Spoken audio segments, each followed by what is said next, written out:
Olá, sejam todos muito bem-vindos ao Devaneios Filosóficos, o podcast que vai trazer reflexões do nosso dia a dia.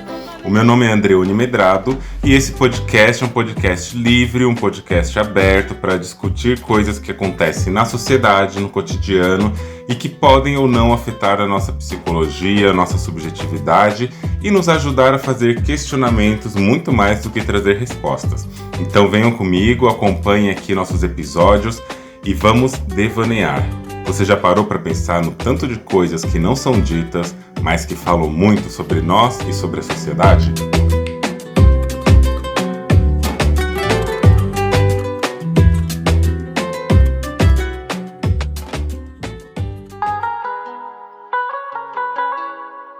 Gente, hoje eu vou fazer aquele mesmo formatinho que vocês gostam, que é um formato do tipo, faça coisas junto comigo em casa, né? E hoje é sábado, né? Ontem fiquei até as 2 da manhã revisando texto, corrigindo coisas, preparando mesa. E hoje eu vou falar com vocês de um outro lugar, hoje eu vou falar com vocês fazendo um café. Não sei nem que horas que esse episódio vai ao ar, mas é isso, vai lá fazendo um café. Vocês querem um cafezinho? Senta aqui comigo.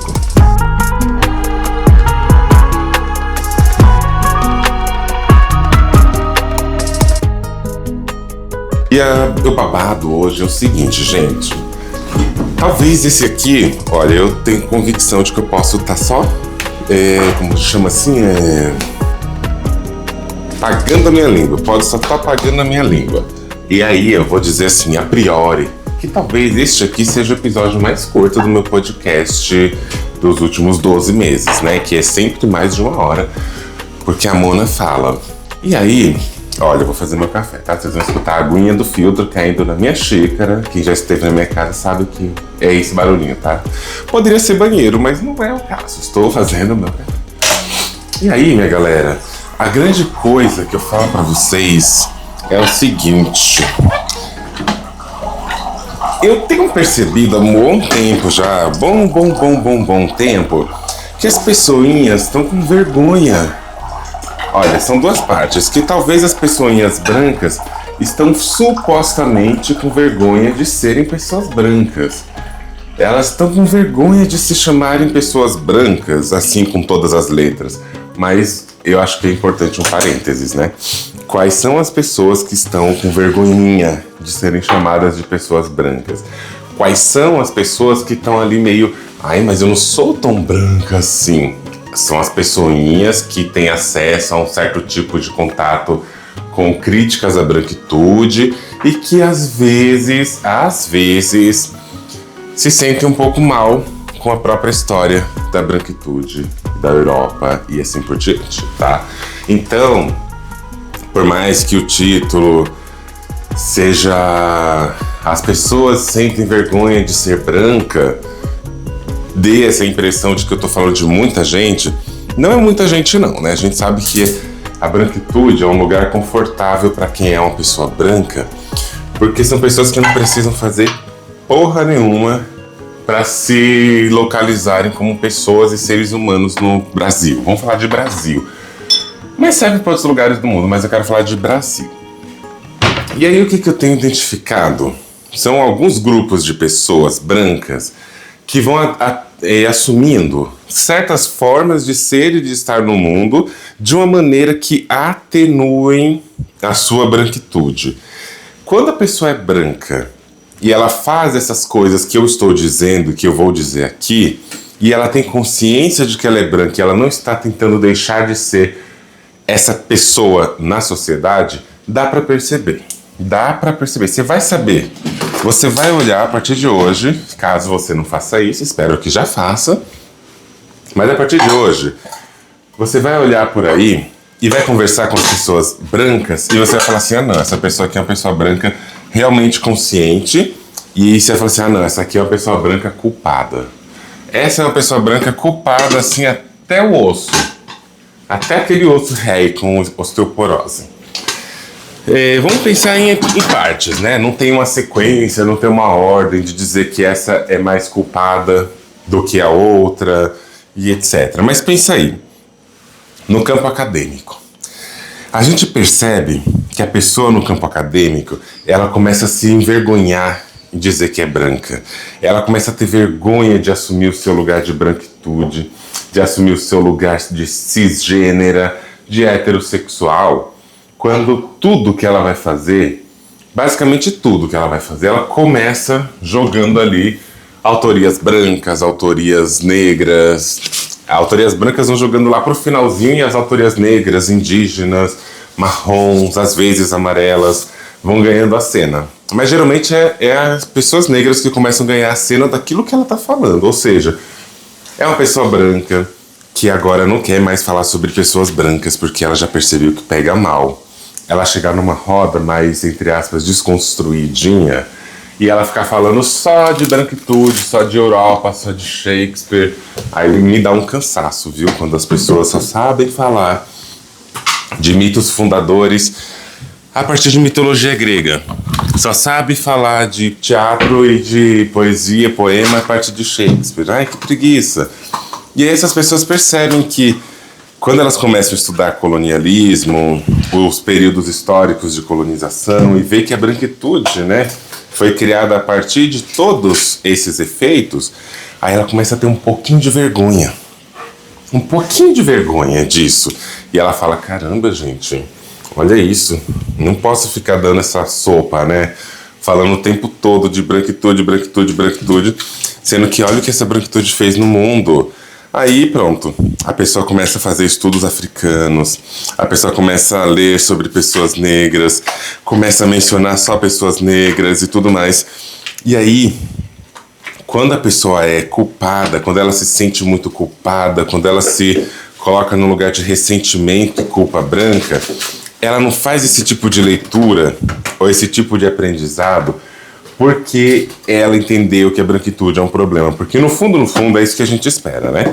Que essas pessoas entendam que a branquitude é um problema e que passem a, né, revisitar suas teorias, revisitar suas falas. Então onde que está o problema? Onde que está o golpe nisso que eu estou dizendo? O golpe está no fato de que essas pessoas que são brancas ressentidas, essas brancas ressentidas que estão meio que sentindo a vergonha alheia delas mesmas, elas não leem e não estudam coisas de outras raças e etnias, porque ela entende a importância de recuperar as narrativas e de trazer elas para o debate, porque elas existem, né? Todas as narrativas existem, mas elas são silenciadas. E, pois bem, não são pessoas que estão ali querendo partilhar o saber. Não são. E você percebe isso, o modo como essas pessoas falam desses assuntos. E daqui a pouco eu vou te dizer um detalhe mais importante ainda, tá? Mas é assim, essas pessoas começam a falar de muita coisa que não é branca, falar de branquitude num tom crítico, elas começam a criticar mesmo a branquitude, e critica a branquitude, publica coisa com pessoas negras, escreve com pessoas negras, fala com pessoas negras, tem um monte de trabalho com pessoas negras, mas as pessoas brancas querem ser as protagonistas. Esse é o grande lance. Elas querem ser protagonistas de tudo e absolutamente tudo que elas estão falando. Então, se ela vai contar a história de Fanon, ela vai querer ser a pessoa que mais entende de Fanon. Ela vai querer falar de Sueli Carneiro, vai querer falar de Lélia Gonzalez, vai querer falar de Conceição Evaristo, vai querer falar de Ayrton Krenak, vai falar de um monte de pessoas aqui do Brasil, vai falar de história, vai falar de Chicamani Congo, vai falar de tudo, desde que ela possa falar. Desde que essa pessoa seja protagonista. Desde que ela atribua as grandes riquezas da vida dela às descobertas que ela fez sobre pessoas brancas. Vai querer contar histórias sobre pessoas negras e violências de pessoas brancas contra pessoas negras, sendo ela a protagonista e quase como se ela tivesse descoberto a história. E aí, minha gente, eu falo pra vocês, essa pessoa, ela não tá fazendo nada além de ser uma pessoa branca. Tá entendendo? Ela não tá fazendo nada além de ser uma pessoa branca, branquíssima. Porque a suposição de que ela sente uma culpa, ai meu Deus, porque a nossa história, nós fizemos tudo isso no Brasil, isso não deveria ter acontecido. Às vezes eu tenho pra mim que esse dizer, né, olha gente, o que a branquitude fez, eu sei que eu sou uma pessoa branca, eu sei que eu sou uma pessoa privilegiada, eu sei que isso, que aquilo, a pessoa começa a dizer e listar todos os privilégios dela, sempre que ela vai falar algo, como se estivesse se desculpando. Mas ela não está se desculpando, na verdade ela está trazendo uma forma da linguagem de dizer exatamente o que ela queria dizer, só que assumindo um verniz, que é onde coloca ali uma suposta camada de arrependimento. Vocês estão pegando o fio? Porque uma pessoa que realmente entendeu os seus problemas e o que fez de errado não vai ficar repetindo. Até porque, se você está no meio de pessoas negras, pessoas trans, pessoas que minimamente se dedicam a entender dos assuntos, você jura, bicha, você jura que a gente não sabe que você é uma pessoa branca, privilegiada e que fez tudo isso que você fez? Você jura? Porque se você realmente fosse uma pessoa branca, consciente, que está ali querendo fazer transformação social, primeiro que você nem ficaria aí procurando todo esse protagonismo. Não precisa chegar na gente e falar assim, ai gente, eu sei que eu sou uma pessoa branca, de olhos claros, do sul, descendente de italiano, de alemão, seja lá o que for. Bicha, a gente tá vendo. A gente tá vendo. Não gasta seu tempo assim, falando isso não. Porque quando você fala isso, o que você tá fazendo, na verdade, assim, né? Eu não acho que seja nenhuma novidade eu falar isso pra vocês, acho que vocês já sabem disso, né, gente? Mas quando essas pessoas brancas fazem isso, elas estão repetindo para elas próprias o lugar de onde elas não querem sair. Elas estão repetindo para elas próprias aquilo que elas são, para que elas não esqueçam daquilo que elas são. Você entendeu? Você não precisa repetir, a gente sabe, a gente tá vendo. Mas você repete para você mesma. Ou você mesmo. Como eu tô aqui falando de pessoas cis, né? Principalmente. A gente pode até chegar depois em pessoas trans, mas vamos lá. E aí a grande questão é essa, tá, gente? Essas pessoas estão nesse lugar. E o outro detalhe que dificilmente escapa, raramente, mas é muito raramente, tá, gente? Escapa, é que essa pessoa fala de pessoas negras, cita pessoas negras, lê pessoas negras, até sai para tomar um cafezinho, até sai para tomar um chá, um vinho, uma cervejinha, conversar, até tem amizades negras, tá? Até tem. Mas aí você vai olhar o círculo íntimo dessas pessoas, ô amado, é só gente branca. É só gente branca. Relacionamentos afetivos sexuais, gente cis branca. Feed no Instagram, gente cis branca. Festas de final de semana, virada de ano, Natal, aniversário, só gente branca. Às vezes até tem, tá, gente? Até tem pessoas negras ali nas festas, mas elas estão limpando, elas estão servindo drink, elas estão fazendo um monte de coisa. E mais uma pausa estratégica para falar assim, caramba, gente, como eu sou sedentária. Gente do céu, eu tô só varrendo casa, fazendo café ao mesmo tempo aqui. Parece que eu tô correndo a maratona. Mas enfim, vamos lá. A gente tem que aprender a ser intelectual e ser esportista de alguma forma, né? Mas por enquanto eu não quero não. Um amigo, Araci, sempre fala isso pra mim, que eu tenho que fazer esporte, tenho que ir pra academia. Eu falo, bicha, me deixa, eu não quero fazer isso não. Agora, mas voltando. E aí, né, essas são as pessoas brancas do campo intelectual. Elas fingem, né, porque eu acho que isso aí é um fingimento bem baratinho até, não tem nenhum esforço pra isso. Mas fingem que estão interessadas no debate, fingem que querem fazer mudança social, mas no final das contas, a gente só entende uma coisa, é a culpa. Elas estão movimentadas por uma culpa que diz pra ela que agora, se ela for branca demais, vai ser intelectualmente não tão bem-vinda em todos os espaços. Aí essa pessoa tem que ser branca só nas intimidades dela. E aí o que ela faz? Ela passa um verniz no corpo.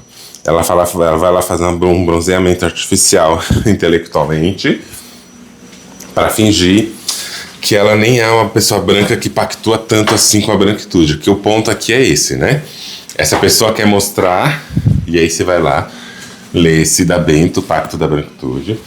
Essa pessoa quer mostrar pra gente que ela não pactua tanto assim com a branquitude, que ela realmente entendeu a história da branquitude, que ela não pactua com essa história e que aí ela quer ser de outro lugar. Esse é um ponto, né? E a gente vai pensando.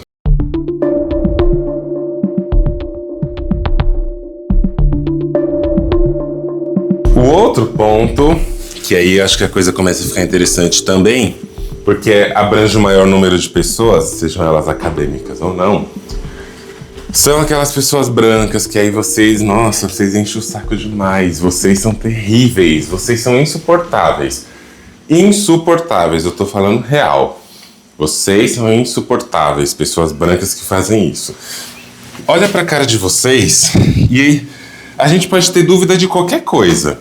A gente pode ter dúvida do seu gosto, das suas preferências. A gente pode ter dúvida de tudo, menos de que você é uma pessoa branca. Tá estampado na sua cara que você é uma pessoa branca. Tá explícito na sua cara que você é uma pessoa branca. Mas você insiste em falar que não, que você, na verdade, você é de uma origem indígena. Que origem indígena? Sei lá, seu tataravó indígena. Sei lá, alguém que você ouviu dizer, que você viu na fotografia preto e branco, falou que é indígena e você, assim, ó, se apegou a essa informação, coisa que pra você nunca fez sentido antes, coisa que você não entende absolutamente nada da cultura, não vivencia, nem lê, nem tem, assim, um apego histórico, emocional. Mas nessa hora, eita, que na hora que a culpa branca bate, na hora que o ressentimento branco grita o seu nome, até a bisavó é chamada pra cena. Teve uma vez, né, que uma influencer do Instagram falou coisas racistas e aí ela foi chamada de racista, né? Chamaram ela de racista. Sabe o que a Mona falou? A Mona falou assim: eu, racista? Eu não sou racista. Eu tenho até uma cachorra preta. E aí mostrou a foto da cachorrinha preta. E é nesse nível mesmo que vocês são, viu? E quando eu falo assim, ó, vocês são assim mesmo, eu não tô brincando. Não tô. Queria estar brincando, queria que fosse uma piadinha. Mas qualquer coisa que deflagre, que aponte, que denuncie a branquitude de vocês no momento em que você teve conhecimento de que a branquitude não é um lugar tão legal assim para habitar. Gente, pra que vocês ficam aí elencando qualquer coisa que possam supostamente te tirar dessa branquitude, sendo que não vai tirar? Ah, porque eu nasci não sei aonde e lá as pessoas são com a pele mais escura. Você é uma pessoa branca com a pele escura, dentro dentro da variação da branquitude. Ai, porque eu fui criada por uma mãe branca e um pai negro. Ou um pai branco e uma mãe negra. Ai, meu pai é, porque ali já é uma geração próxima. Você continua sendo uma pessoa branca se o seu fenótipo é branco. A gente está vivendo no Brasil, se a gente quiser pensar, só um exemplo pontual, a partir de Horaci Nogueira, que vai falar do racismo de marca, e a partir de várias outras pessoas teóricas que estão falando sobre raça e racismo no Brasil, a gente sabe que desde aquelas grandes movimentações intelectuais e teóricas, que vai ter todo o discurso das teorias raciais, a produção racial, João Batista de Lacerda, quando vai propor em 1911 no Congresso Internacional das Raças, né, de que, segundo a sua teoria, que é ilustrada a partir daquela obra chamada Redenção de Kant, que eu falo bastante dela em um vídeo meu lá no YouTube, procura lá, A Redenção de Kant, Andreoni Medrado, você vai achar. Esse propósito, esse lugar do embranquecimento, ele é baseado não apenas na força de trabalho, no fato de chamarem pessoas negras, indígenas, principalmente pessoas indígenas, né, de preguiçosas, ou pessoas negras de fugitivas. Não é só um traço comportamental que foi sendo atribuído pelo racismo a pessoas não brancas. É um traço fenotípico. Aqui no Brasil, a raça ainda é muito baseada no fenótipo. Você pode, inclusive, ser uma pessoa que é fruto de uma relação interracial E você será uma pessoa branca de olhos azuis, cabelo liso, e o seu irmão, sua irmã, enfim, será uma pessoa negra retinta. Genética permite isso. A gente sabe que geneticamente é muito possível que um casal de uma pessoa preta com uma pessoa branca tenha filhos brancos, branquíssimos, ou pretos, pretíssimos. Isso não é uma possibilidade, não é uma impossibilidade, né? Então, assim, isso no Brasil não significa que você, por ter a mesma origem que o seu irmão, sua irmã, sua mãe, é uma pessoa negra, não significa que porque vocês têm a mesma origem, vocês são considerados elites da mesma forma no Brasil. Do mesmo jeito, não é porque uma pessoa branca e uma pessoa negra nasceram na mesma comunidade, na mesma favela, numa casa do lado da outra, nasceram no mesmo dia, na mesma hora, no mesmo hospital, da mesma maneira, só que uma é branca e uma pessoa negra, que vocês compartilham da mesma leitura racial. Vocês compartilham, sim, da mesma leitura de classe, da mesma leitura de nascimento geográfico, os preconceitos de aporofobia, né, que são preconceito contra pessoas pobres. Tudo isso tem, mas a pessoa branca, mesmo nas mesmas condições que a pessoa negra, ela continua uma pessoa branca.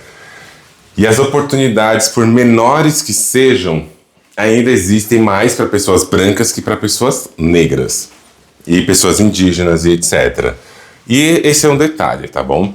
E dizer que você é uma pessoa branca e que você tem um privilégio racial por ser uma pessoa branca, não quer dizer que você vai ter todas as oportunidades boas na sua vida.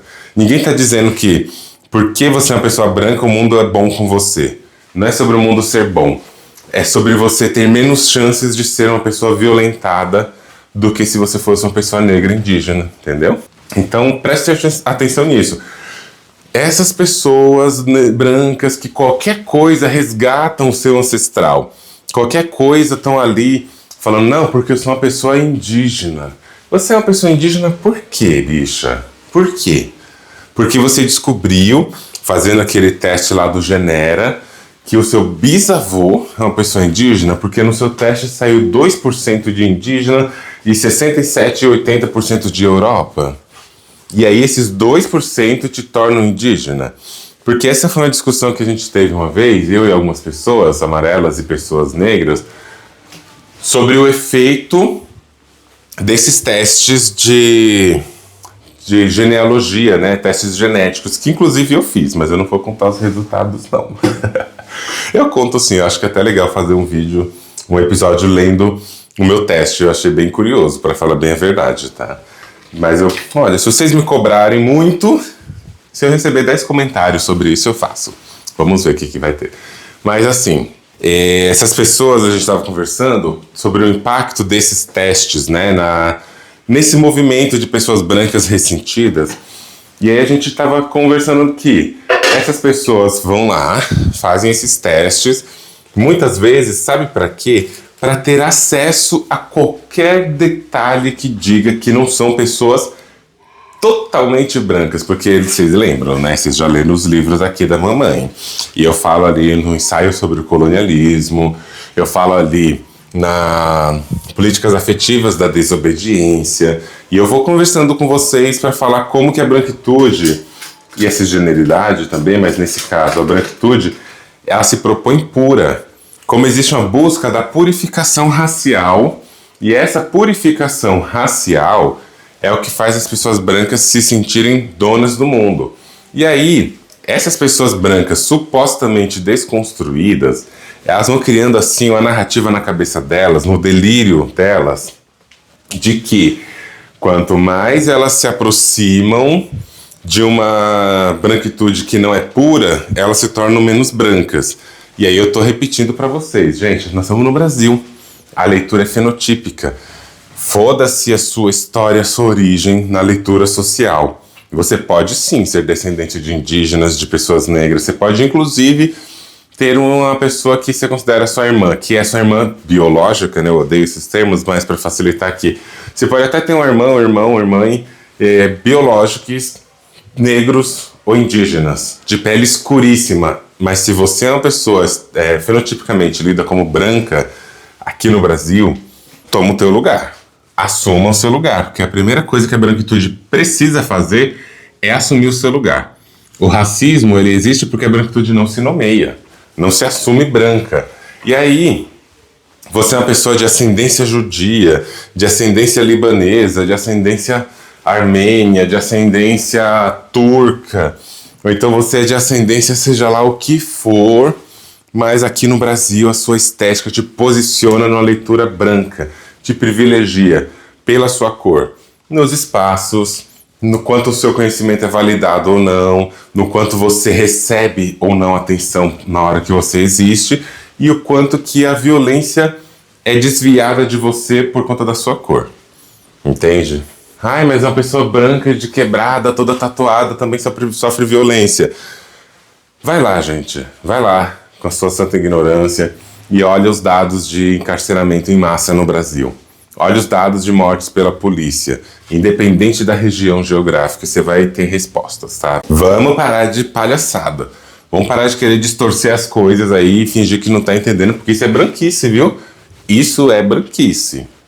Então, assim, de modo geral, a sua leitura social é branca, você é uma pessoa branca. Ai, minha pele é um pouquinho mais moreninha, já falou besteira. Já falou besteira que moreninha não é cor. Tá? Isso já foi nomeado em algum tempo, hoje em dia a gente não usa mais. Ai, porque eu nasci no Nordeste e tal. Não importa, você pode se nomear uma pessoa nordestina. Isso não te faz uma pessoa não branca. Tem que assumir esse lugar que se rejeita tanto. E não vem com essa coisa de pardo, nem parda, não. Isso aí, ó, não vem com isso, não. Porque a parditude tá aí crescendo em cima de vocês, pessoas brancas ressentidas que não querem se posicionar no lugar de pessoas brancas. Seja porque tem um pouquinho de vergonha ou porque vocês querem roubar lugares de pessoas negras e pardas nas cotas de ações afirmativas. Aí vocês vêm falar que vocês são pessoas pardas. Vocês são pessoas perversas. Isso que vocês são. Se vocês estão usando desse lugar, porque vocês são perversas. Você é uma pessoa branca, assuma o seu lugar. Tem um episódio meu aqui, tem 2 episódios meus que eu falo disso, ou até 3, tá?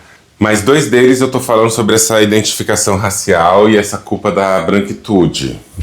O primeiro deles, eu não vou lembrar aqui o nome direitinho, mas eu vou deixar marcado aqui, eles dão a opção, né, de colocar episódios citados aqui. O primeiro deles é sobre parditude, onde eu tô falando ali da parditude como um novo neoliberalismo racial. E o outro dele, o nome do episódio é Culpa e Ressentimento Brancos. E aí vocês vão lá e dão uma olhada no que eu tô dizendo, tá? Pra não ter que me repetir tanto. Já repeti algumas coisas aqui, mas vamos lá. Então, assuma o seu lugar. Ai, mas é que é vergonhoso, é que é isso. Assuma o seu lugar.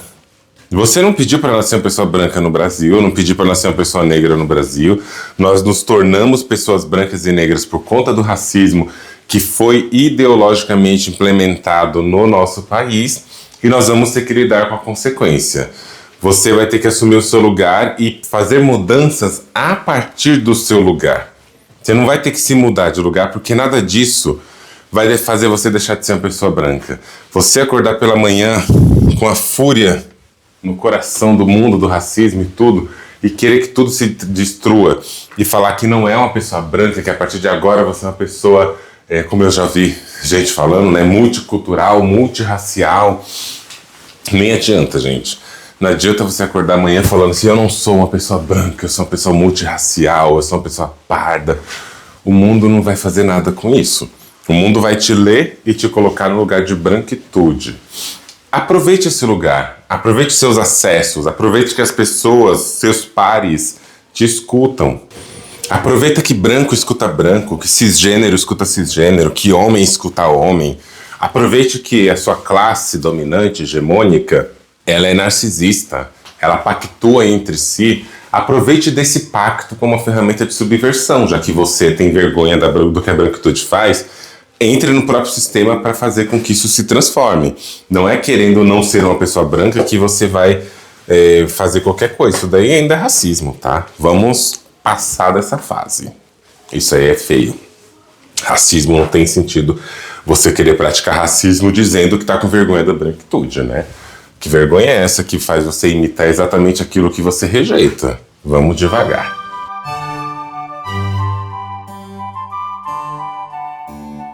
E fazendo uma pausa estratégica aqui, gente, só para convocar vocês para a seguinte coisa.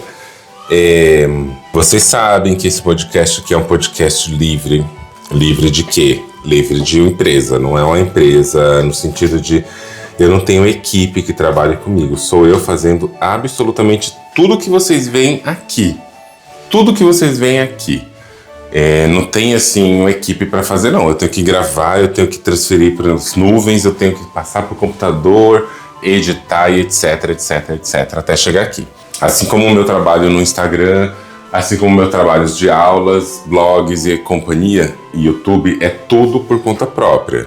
Então, se você tiver interesse, se você gostar desse trabalho, se você quiser fazer algum tipo de apoio a esse trabalho, que seja um apoio assim, rápido. Vocês podem apoiar esse meu trabalho seguindo aqui o podcast. Tem ali aquele sininho ali em cima, você vai lá e segue o podcast, porque isso nos mostra mais, isso nos dá engajamento, aparece mais nas buscas. É fácil, entende? É só seguir o podcast. Você pode fazer um comentário do tipo gostei, não gostei, para ajudar também cada episódio. Você pode simplesmente, se você gostar de um episódio, compartilhar ele nos seus stories, sabe? Você não precisa fazer texto nem nada. Eu adoraria que você fizesse um textinho, uma legendinha lá e marcasse meu perfil do Instagram, andreone.medrado. Eu ia gostar super. Mas nem é isso que eu tô pedindo também. A coisa é muito mais simples. Ouviu o episódio aqui? Curte o episódio, deixa um comentário, ou então só segue o podcast. Isso já ajuda muito. E se quiser compartilhar ele com alguma pessoa, num grupo, etc., nossa, já é muito bom. É isso que a gente precisa e tudo isso são coisas gratuitas. É gratuito fazer isso, sabe? Uma outra coisa que você pode fazer aí, se você quiser um apoio um pouco mais forte, tem o canal Apoia-se, né? O site do Apoia-se, que tá o link aqui na descrição. Você pode chegar lá no Apoia-se e fazer uma contribuição do valor que você quiser. Você pode contribuir, por exemplo, com R$5 por mês. R$5 por mês você ajuda esse projeto. Você vai lá, de todo mês você deixa seus R$5. Se cada pessoinha aqui deixasse R$1 por mês, R$1, gente, por mês, já mudava a vida da podcaster aqui, você sabia? Já ajudava muito. Eu compraria uns equipamentos muito bons. Eu compraria umas coisas que daria pra gente pensar em até videocast. Mas enfim, quando eu não ganho dinheiro fazendo isso, eu tenho que investir meu tempo em outros lugares que vão me dar mais dinheiro para eu conseguir fazer várias coisas e inclusive continuar fazendo aqui. Então essa é uma chamadinha. Curte aqui, comenta, compartilha. E se quiser apoiar com dinheiro, tem o Apoia-se também. E voltamos.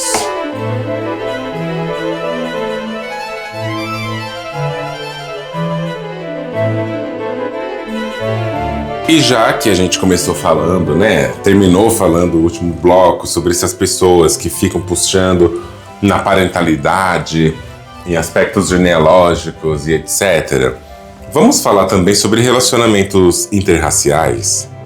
Não é segredo para ninguém o que eu vou dizer, mas como eu também gosto de dizer isso, o óbvio às vezes precisa ser dito. Às vezes a gente tem que falar o óbvio, porque as pessoas não estão nem aí para o óbvio. E talvez vocês escutem umas musiquinhas de fundo e tal, a vizinhança está despertando. E aqui sábado tem dias que assim, o pessoal é alegre mesmo, tá? E então, o óbvio às vezes precisa ser dito porque as pessoas acham que só porque elas se relacionam com uma pessoa negra, com uma pessoa indígena, elas são pessoas antirracistas. Eu não vou nem mencionar, embora também poderia ser inserido de algum ponto, mas eu não vou mencionar pessoas amarelas, não. Porque pessoas amarelas têm um grande histórico no Brasil, não são todas, obviamente, né? Mas as pessoas amarelas têm um grande histórico de embranquecimento intenso, de assimilação e de pacto com a branquitude, ao ponto de se associarem muito bem com pessoas brancas. Não é que não sofram racismo, mas é que elas têm também um certo lugar de passe, que a gente pode chamar, como diz uma amiga também, Laura Ueno, a gente pode chamar isso de vantagem amarela. Essas pessoas têm uma certa vantagem diante da branquitude, e aí eu nem acho que uma pessoa branca que vai se relacionar com uma pessoa amarela vai achar que tá fazendo isso porque quer ser menos racista. Eu nem acho isso aqui no Brasil, tá? Estados Unidos a coisa é diferente um pouco. Mas eu não acho que aqui no Brasil as pessoas brancas que se relacionam com pessoas amarelas poderiam fazer isso num lugar do tipo, eu não sou tão racista, olha só, me relaciono até com uma pessoa amarela.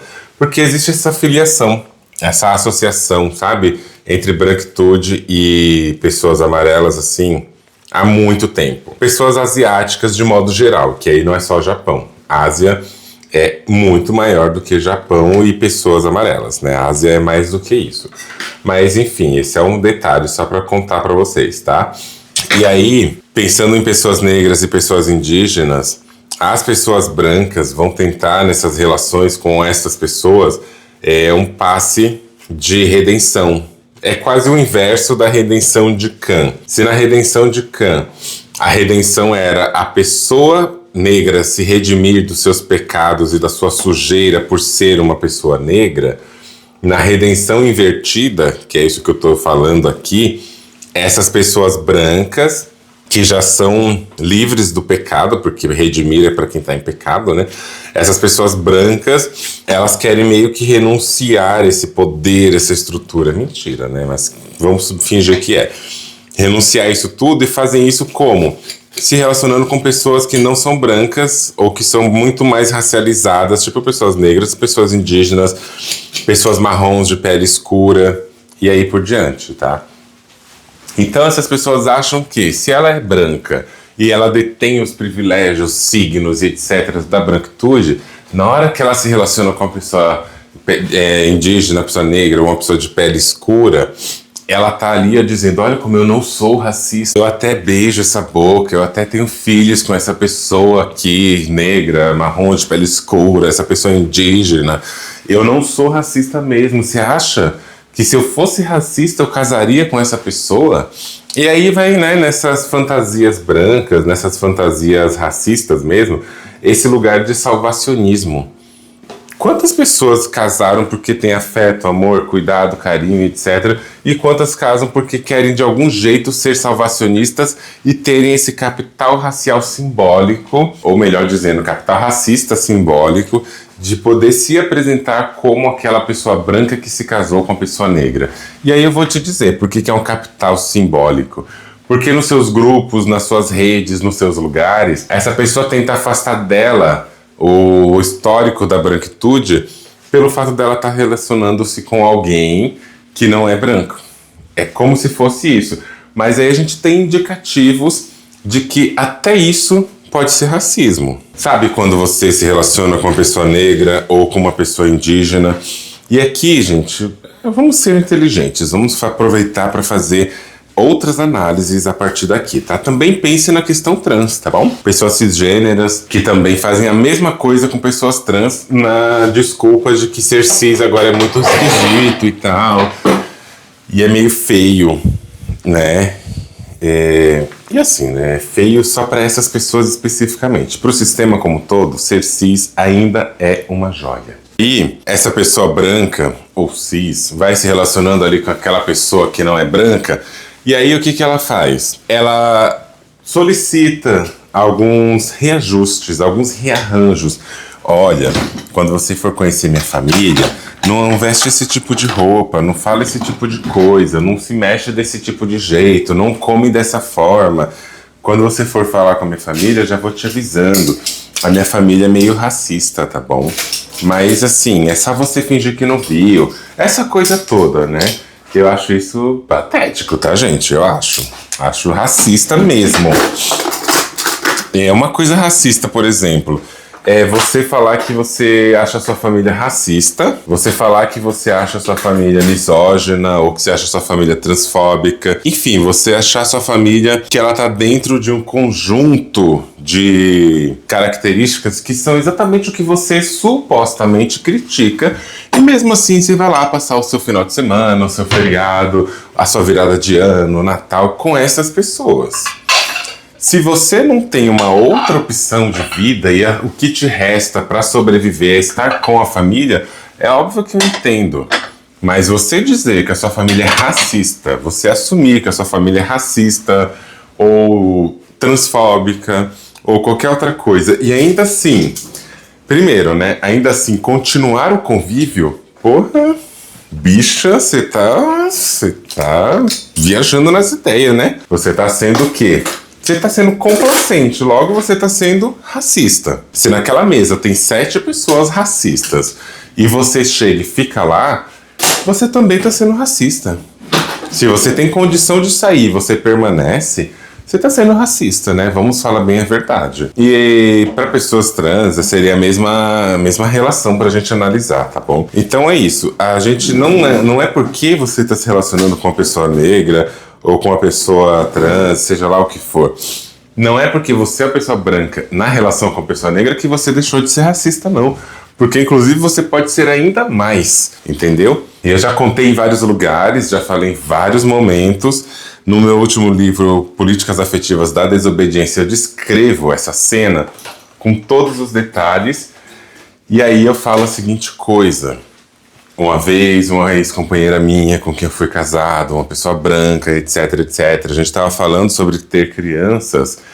E aí essa pessoa vira para mim e fala que me achava muito bonito, né, na época, me achava muito isso, muito aquilo, mas que não queria que nossas crianças tivessem as minhas características, principalmente meu nariz e minhas sobrancelhas. Coisas lindas, né? E não queria. Isso aí pra vocês não é racismo? Essa pessoa branca que casou com a pessoa negra, tinha alguma coisa de antirracismo ali? Não tinha. A pessoa casou, sei lá por quê. Porque era inteligente, porque isso era mesmo. E aí a gente fica olhando para essas coisas, né? Como que a branquitude consegue se passar. E aí essa branquitude fica tentando apagar os traços de negritude das crianças, os traços indígenas das crianças, querendo clarear essa criança em todos os formatos possíveis, desde o subjetivo até o estético e comportamental. Então, estar na relação afetiva com a pessoa negra não te faz uma pessoa antirracista. Se é que existe uma pessoa branca antirracista, né? Vamos olhar para isso. A pessoa branca antirracista é aquela que morre e que para de exercer o racismo. Agora, por que vocês não serão pessoas brancas que vão contestar, questionar tanto os seus próprios privilégios quanto a própria branquitude? Por que vocês não vão fazer isso? Porque, poxa, vocês fazem cada brisa, né? Cada viagem. Assumam o seu lugar. Eu sei que é a coisa mais fácil, ao mesmo tempo a que vai mais doer em vocês, porque essa ficção branca que vocês construíram em torno do que é ser humano, um ser purificado e tudo, que já foi construída antes de você e que vocês sustentam essa ideologia branca e racista, ela não vai desaparecer porque você acordou pela manhã, como eu disse agora há pouco, e falou que não é branca. Não vai. Portanto, ou vocês assumem o lugar que vocês ocupam e brigam com isso, em vez de ficar querendo fingir que não são mais pessoas brancas, ou isso não vai passar.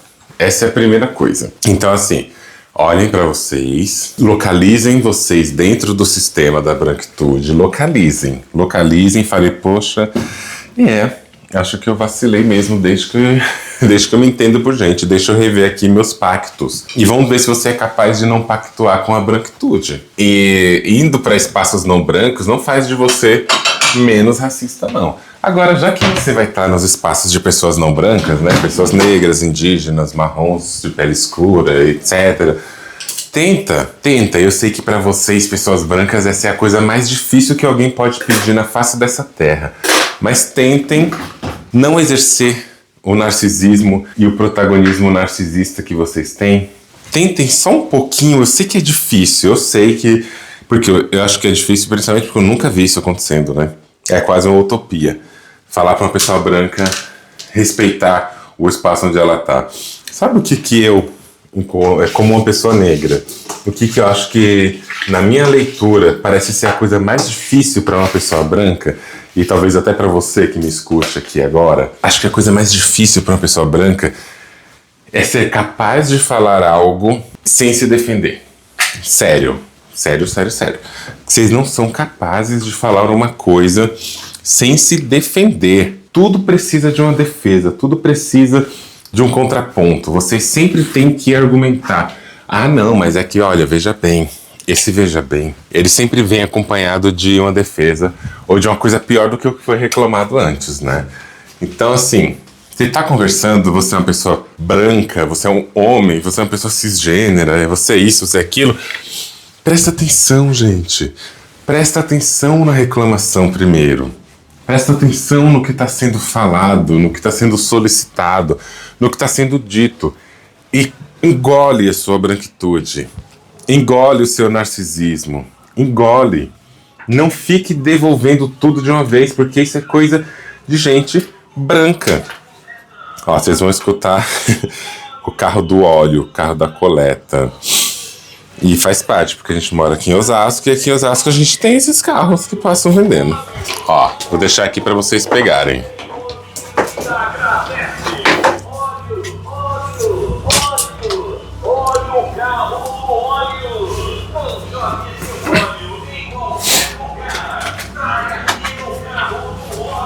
Entendeu? Não joga o óleo de vocês em qualquer lugar, não. Traga pro carro do óleo, porque ele vai pegar esse óleo e vai reaproveitar, vai fazer sabão.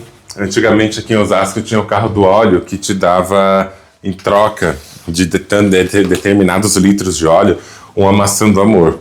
Mas a crise tá tão forte que o máximo que essa pessoa pode fazer é gastar essa gasolina para pegar o óleo que vai virar sabão e que depois vai pagar as contas.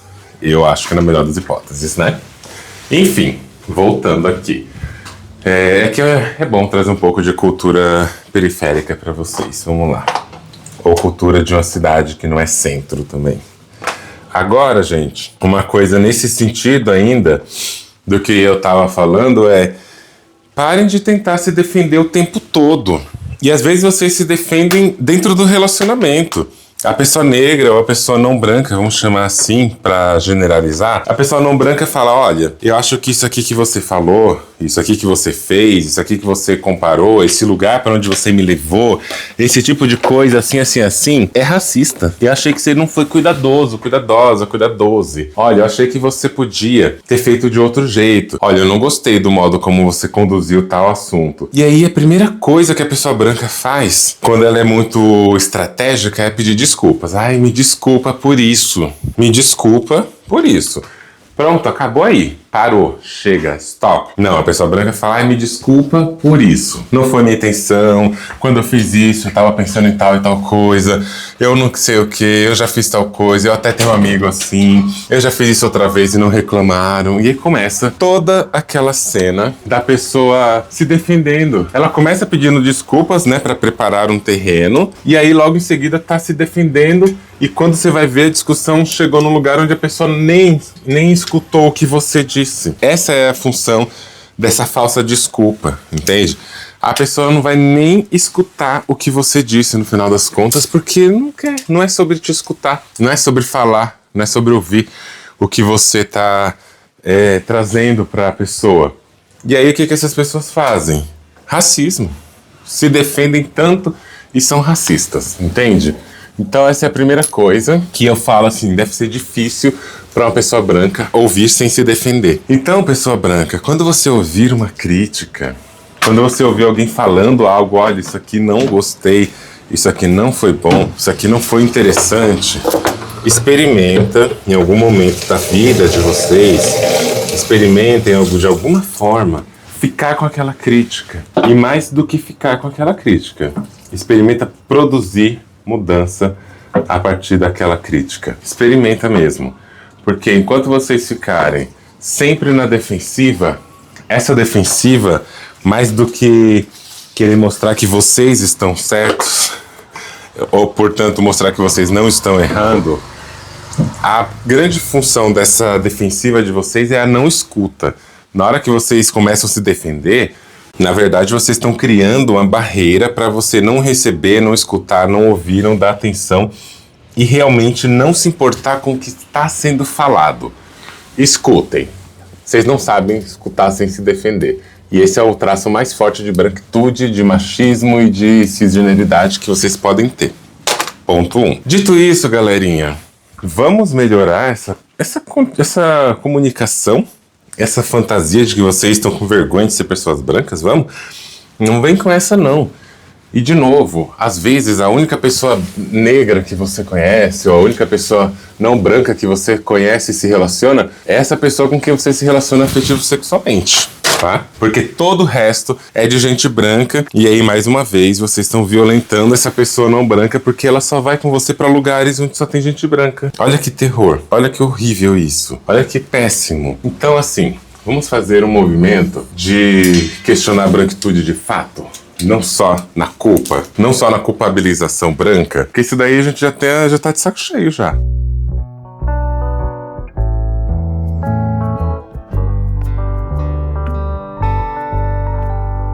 E agora, só pra gente encaminhar para o fim, nossa, eu realmente não consigo, né?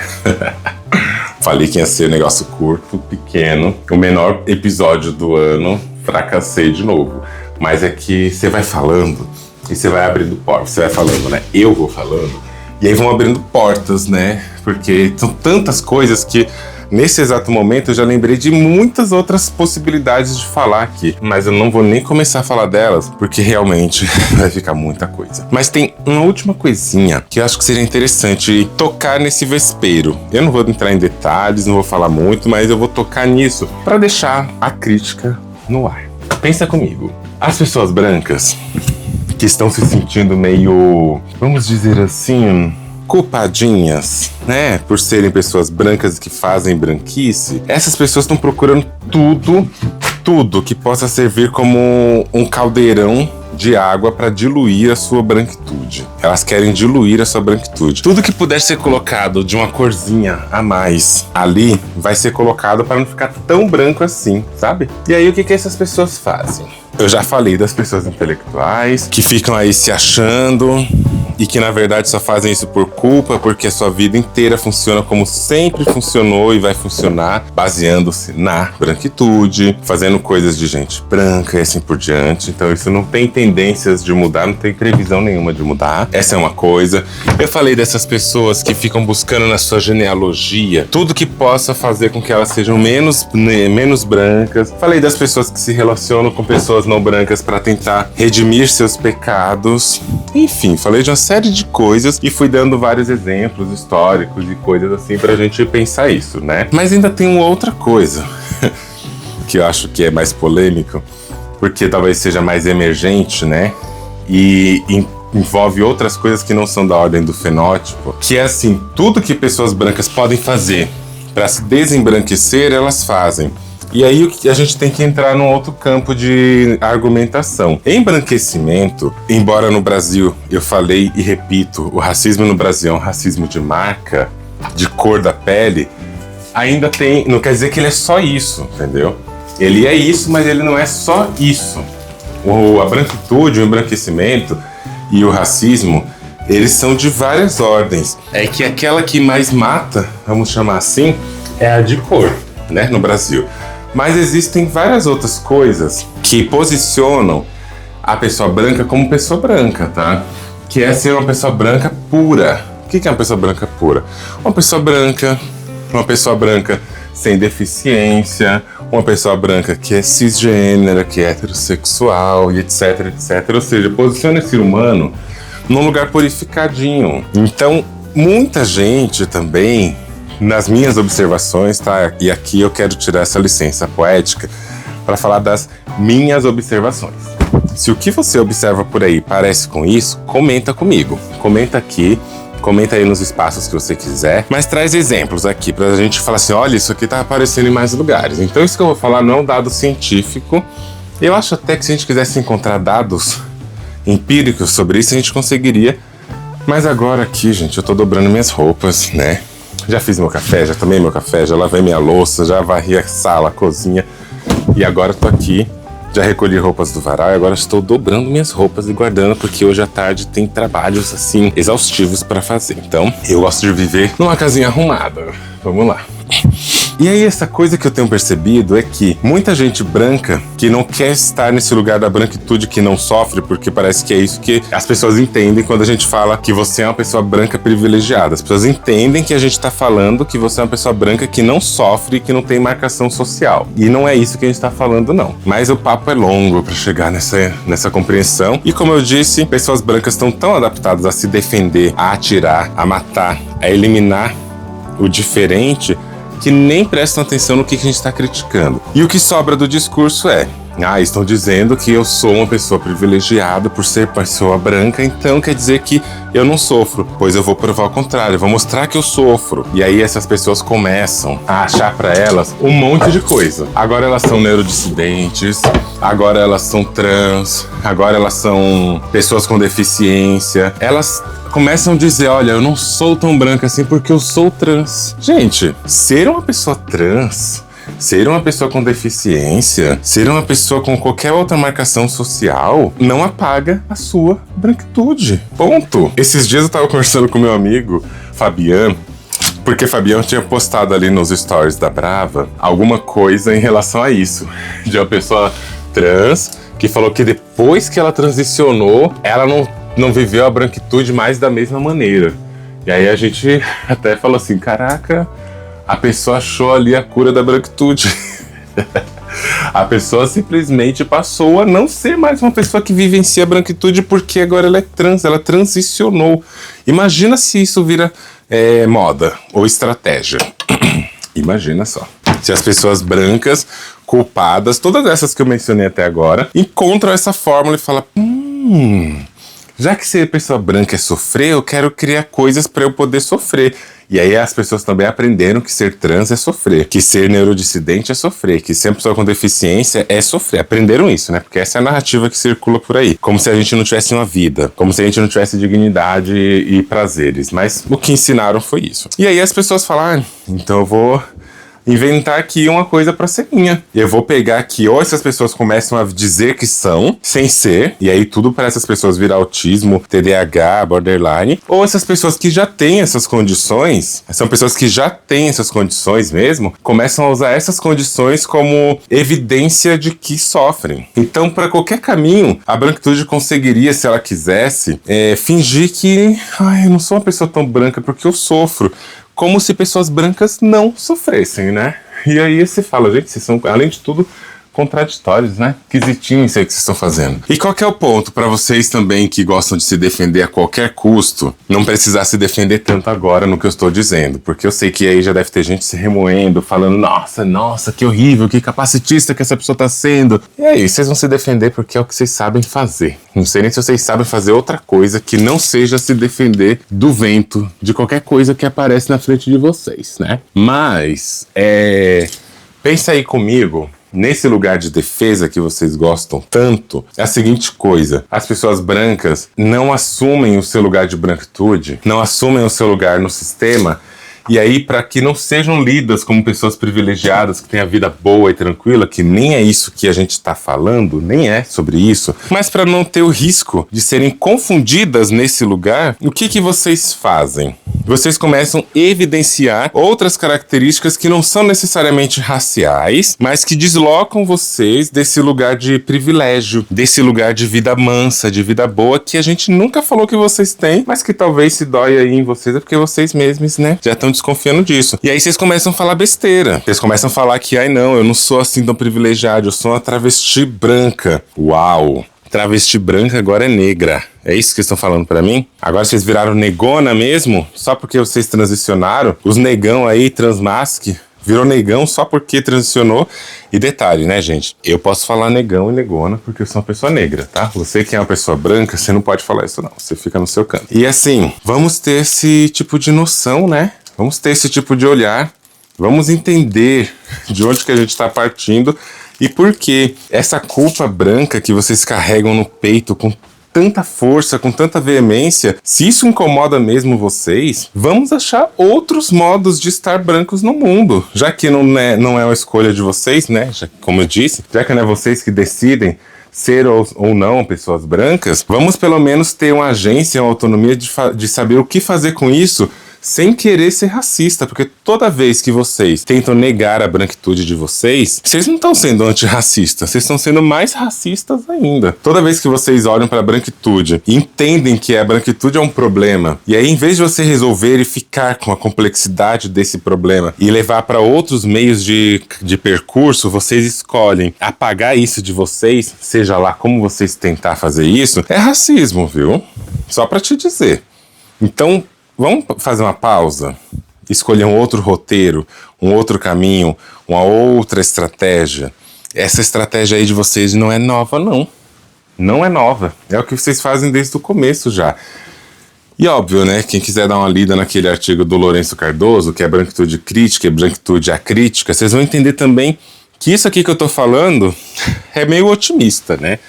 É como se as pessoas brancas realmente tivessem essa preocupação que eu tô dizendo aqui. E acho que essa preocupação, caso ela exista, ela tá ali, ó, destinada a meia dúzia de gente branca. A maioria das pessoas brancas não estão nem aí. E sabe uma coisa também interessante de vocês, pessoas brancas supostamente desconstruídas, e algumas pessoas amarelas também, mas aqui hoje o papo é com as pessoas brancas, é que vocês têm uma coisinha muito engraçadinha. Vocês começam a militância de vocês começam essa briga, essa rejeição ao sistema e a tudo que envolve o sistema até a página 2. Quando vocês cansam, vocês falam com todas as letras mesmo. Ai, gente, eu preciso dar um tempo nisso, viu? Tá acabando com a minha saúde mental. Isso tá me fazendo muito mal, eu não tô conseguindo descansar, não tô conseguindo ter paz. Jura, gato? Jura, gata? Que é cansativo lutar contra o racismo? Jura que é difícil? Jura mesmo, Amade, que é difícil enfrentar o racismo todo dia? Eu sei, a gente sabe disso, pessoas não brancas sabemos disso desde sempre. A gente sabe disso. E vocês fazem o quê? Além disso, ai, estou um pouco cansadinha, não quero pensar sobre isso agora. E aí vocês vão lá descansar nos ambientes mais brancos que vocês conhecem, porque ali pelo menos falam a língua de vocês, né? Ali vocês não precisam ser brancos para vocês, porque ali reconhece vocês na sua branquitude, você não precisa de esforço para existir. E aí as coisas ficam leves de novo, as coisas ficam de boa de novo. E o que eu quero dizer com isso é o que você está entendendo mesmo. Óbvio que a gente precisa fazer uma pausa na nossa luta, nas nossas dificuldades, né? Às vezes eu nem consigo. E aí quando nos chamam para conversar é para falar das nossas dores ainda. E a gente tá sempre revisitando esse nosso problema, né? Mas a gente ainda faz isso. Agora, vocês ficam aí, né, sustentando essa narrativa de que vocês querem lutar contra o racismo, mas vocês lutam contra o racismo do jeitinho de vocês, né? Só até não tirar muitas vantagens, só até vocês não ter que ficar falando muito disso, só até vocês não ter que ficar muitas horas em frente ao espelho, e assim por diante, né? E assim por diante. Então vamos revisitar nossos conceitos, vamos ver melhor o que a gente está fazendo e parar tudo que for pensar na vida ser em relação a ter que fingir que vocês não são pessoas tão brancas assim, e mesmo quando assumir que é pessoa branca, não ter que ficar nesse joguinho psicológico de falar assim, ai, porque eu sou uma pessoa branca privilegiada, fingindo que vocês estão se reconhecendo na prática, mas no fundo psíquico mesmo, vocês estão só reafirmando para vocês não esquecerem quem vocês são e as vantagens que vocês têm. Vamos prestar atenção nisso, tá? Essa é uma coisa que a gente tem que ficar. E só um exemplo também, sobre essa coisa de ficar falando, ai, porque eu sou uma pessoa branca, assim, assim, assim. Teve algumas vezes que eu já fui em palestras e pessoas brancas estavam dando as palestras e tal, e aí tem horas, né, que as pessoas brancas falam assim, e agora eu vou usar o meu lugar de pessoa branca. Teve uma pessoa que falou assim, agora eu vou usar o meu lugar de homem branco cis hétero colonizador pra falar tal coisa. E aí falam uma coisa, sei lá, que ainda é sobre militância e tal, mas enfim, tem que falar isso, entende? Vou usar o meu lugar disso e disso. A gente sabe que você vai usar. Nem precisava ter anunciado, porque a gente nunca nem desconfiou que você não usaria o seu lugar de branquitude. Vocês entendem? Essas pessoas brancas falam esse tipo de coisa para se afirmar diante delas mesmas, para não se esquecerem, mesmo quando supostamente estão construindo outros modos de ser e estar no mundo. Esse é o que eu queria falar para vocês. Por fim, galerinha, Olha, eu não vou nem falar nada pra mim mesma, viu? Puta que pariu. Essa pessoa não consegue falar pouco. Não consegue falar pouco. Mas olha, eu não falei pra vocês nem 1/3, nem 1% do que poderia ser falado, viu? Nem 1%. Mas eu queria falar agora com vocês assim. Que outros tipos de culpabilização branca vocês teriam para dar de exemplo aqui? Quais são as outras formas que vocês têm acompanhado aí no dia a dia de vocês? Vocês, assim, pessoas não brancas. Mas se pessoas brancas quiserem falar assim, olha, depois que eu te ouvi... É que eu duvido muito que vocês vão fazer isso, né? Vocês têm um ego do tamanho do mundo. Mas vamos supor que, né, na melhor das hipóteses, vocês tenham essa vontade de realmente pensar sobre o que vocês estão fazendo. E aí vamos supor que você, pessoa branca, que fala assim, olha, depois que eu ouvi você aqui, eu pensei que eu posso estar fazendo isso, desse jeito. E você que não é uma pessoa branca, fala pra mim aqui nos comentários que outros exemplos, que tem muitos outros, tá? Além desses que eu coloquei, que outros exemplos de pessoas brancas culpadas e ressentidas vocês têm pra nos dar? Vamos iluminar nossa conversa, nosso conhecimento aqui.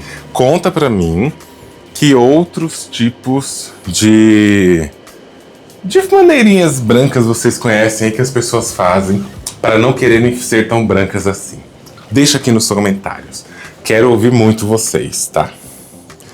E para não perder o costume, galera, e só para fechando mesmo, acho que não tinha como falar isso, né? Ao mesmo tempo, só para reiterar, ao mesmo tempo em que pessoas brancas estão nessa dinâmica de uma culpa, um ressentimento, não sei o quê, ao mesmo tempo as pessoas não têm mais vergonha de ser branca. Ao mesmo tempo essas pessoas não têm mais vergonha de ser branca.